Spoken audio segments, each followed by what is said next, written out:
Hello learners. Today we are going to learn about teaching practice. The objectives of the video are: after the session you'll be able to describe the importance of presentation skills, follow effective presentation skills. So let's begin. Presentation skills. To become a good speaker, you don't need to be born with special talents. Speaking in front of an audience is a skill that can be learned through practice, just like improving your abilities in reading, writing, or listening. Effective presentation. When you have to speak in front of a group, you want to do your best.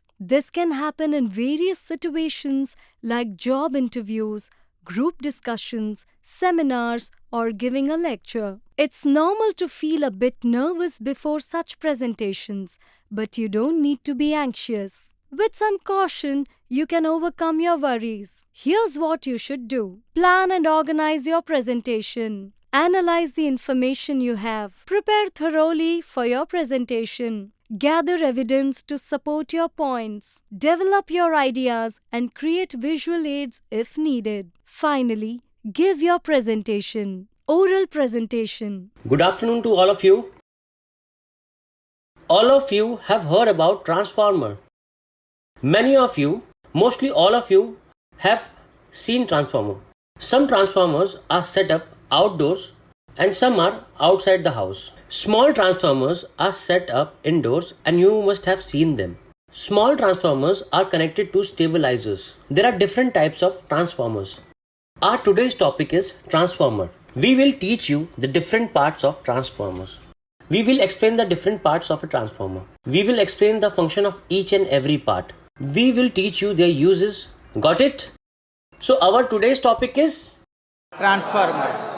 Voice modulation is important but often overlooked. Adjust your voice so everyone in the audience can understand you. Be aware of common voice issues. Avoid speaking in a monotonous tone. It can bore listeners. Keep your voice at the right volume. Not too soft, not too loud. Speak at the right pace, not too fast or too slow. After a formal presentation, speakers typically have 10 to 15 minutes for questions and answers. During your presentation, the audience might have questions or need more information. It's a good idea to invite them to ask questions. Raise your hand and give them time to think and ask. Ensure everyone can hear the question. If you believe it's not clear to the audience, repeat or explain it in a way that everyone can understand. This may encourage more questions from the audience. When someone asks a question, let them finish before responding. Do not interrupt. Pay close attention to the questioner and show enthusiasm while listening. Now, address every part of the question. Answer with enthusiasm. Be well prepared and answering should be easy for you. Here are the teaching practice skills related to presentations. 1. Lack of continuity. Gaps in the flow of ideas or information. Statements that don't logically connect to the previous ones. No clear order in terms of place and time. Irrelevant statements. Here are issues related to fluency in teaching. 1. Lack of clear speech. 2.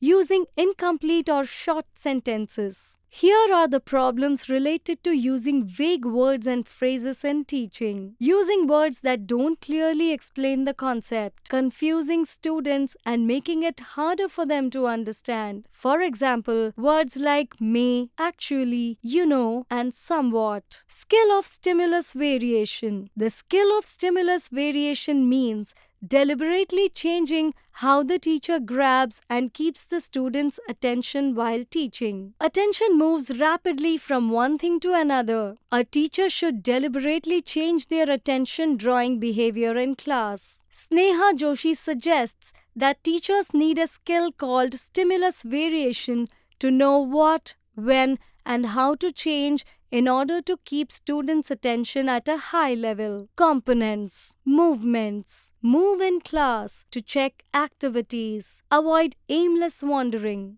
Gestures. Movements of the parts of the body to direct attention, emphasizing on shape, size, etc. Change in speech pattern. Change in tone, volume, speed. Voice modulation. Focusing. Direct students' attention towards a point. Verbal, gestural, verbal cum gestural. Change in interaction styles. A.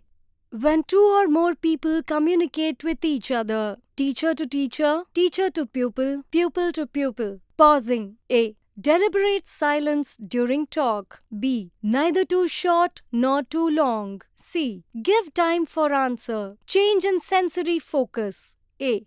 When teacher changes sensory channel. B. Oral to visual switching, oral to oral visual, visual to oral visual. Physical involvement of students. A.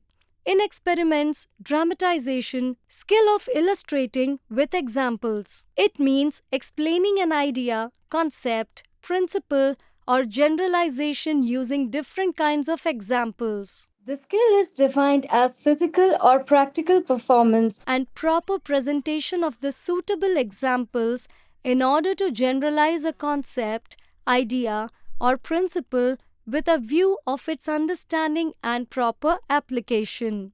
Let's quickly recap what we have learned till now. Effective presentation skills can be learned through practice. Plan, organize, and thoroughly prepare for your presentation. Pay attention to voice modulation and engage the audience. Address questions with enthusiasm. Teaching practice skills include maintaining continuity, fluency, clarity, and utilizing stimulus variation for effective communication in the classroom. I hope you have understood whatever was taught in the video. See you in another interesting and exciting video. Until then, thank you and goodbye.